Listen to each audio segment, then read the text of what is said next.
Portable test definitions API for Scheme in 2 minutes.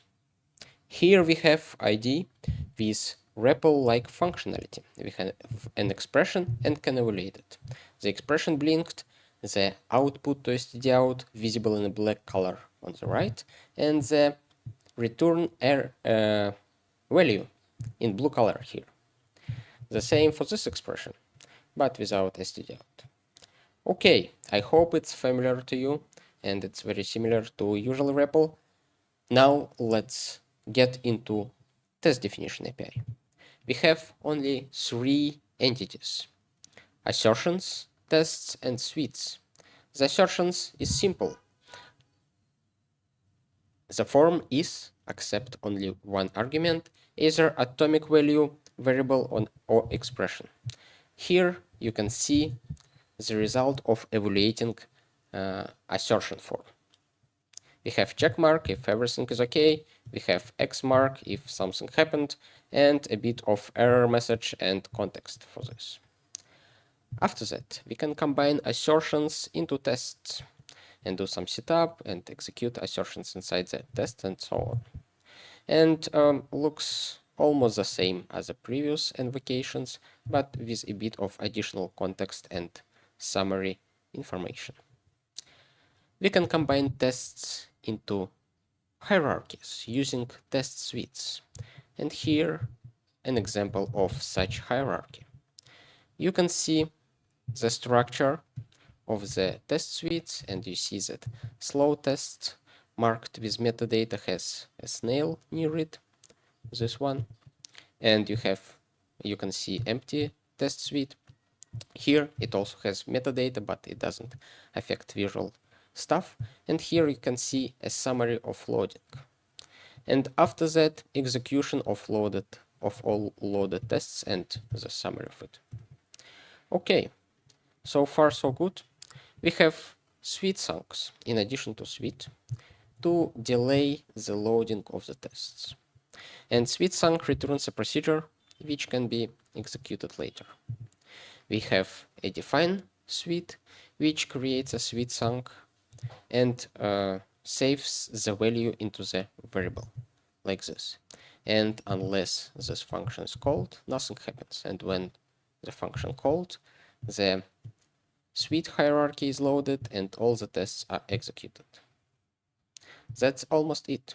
The last but not least thing is test runner. It's a parameter. A dynamically bound variable which contains a function which accepts one argument, a message. And that's pretty much it about portable test definition API for Scheme. It can be deceptively simple, but in a minute we will get to a real stuff that possible with it.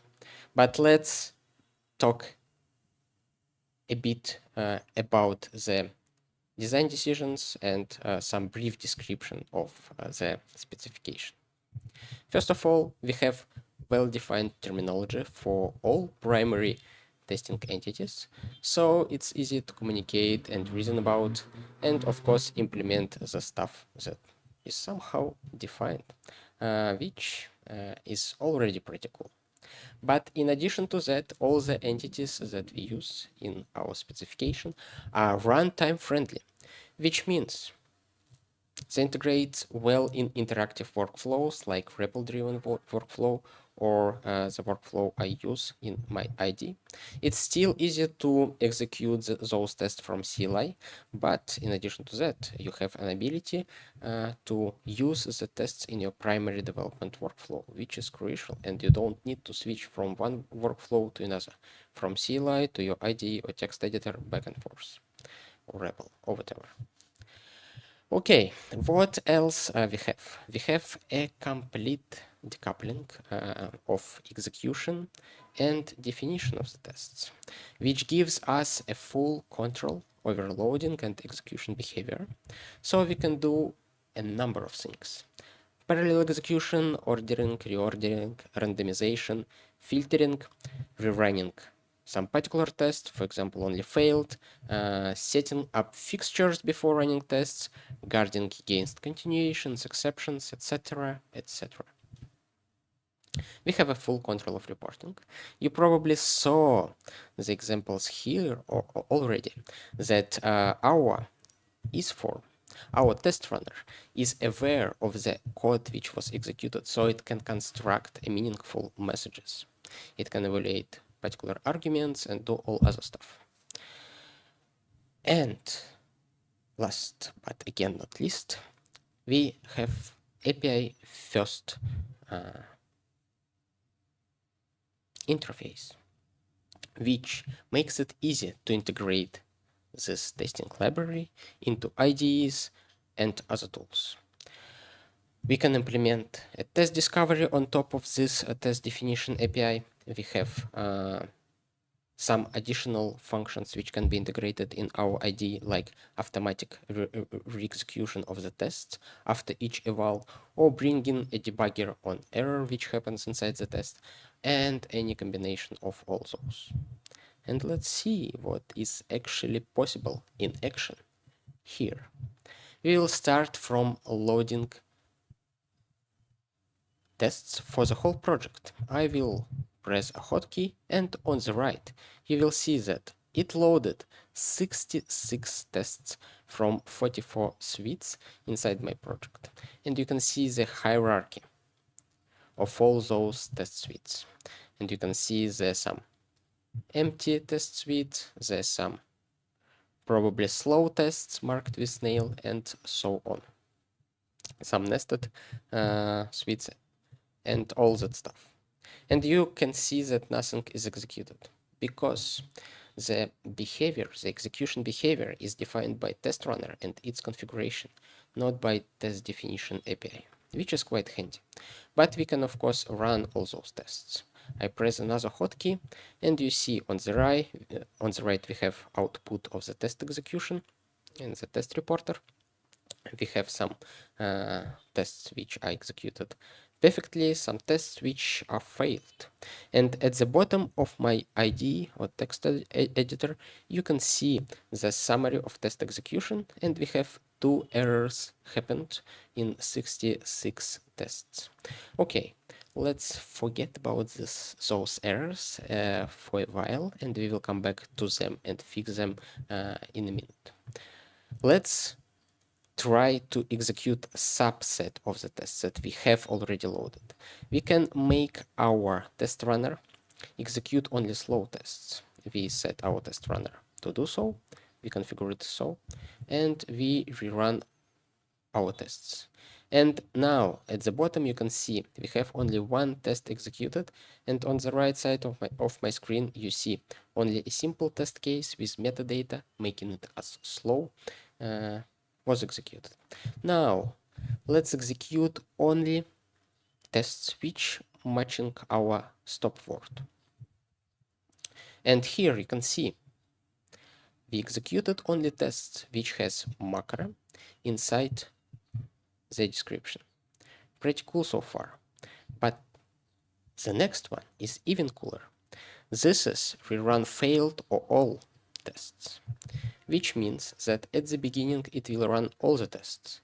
And if some tests are failing, on the next re-execution it will run only failing tests. Let's do it.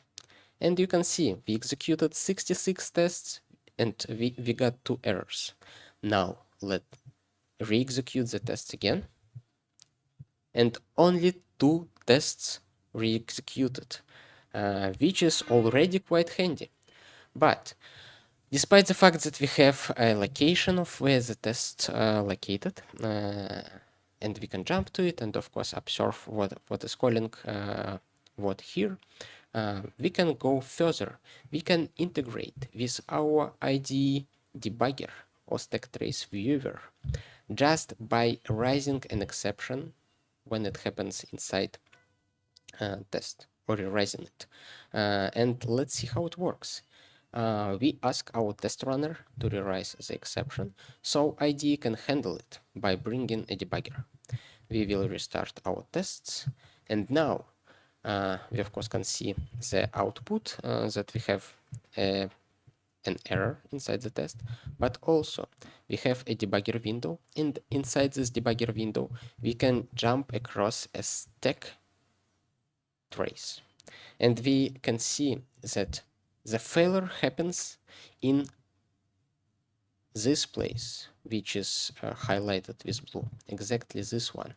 We divide by 0, which brings the actual exception. And who called this function? This function was called in this test. Okay, actually the optimizer cut one stack frame.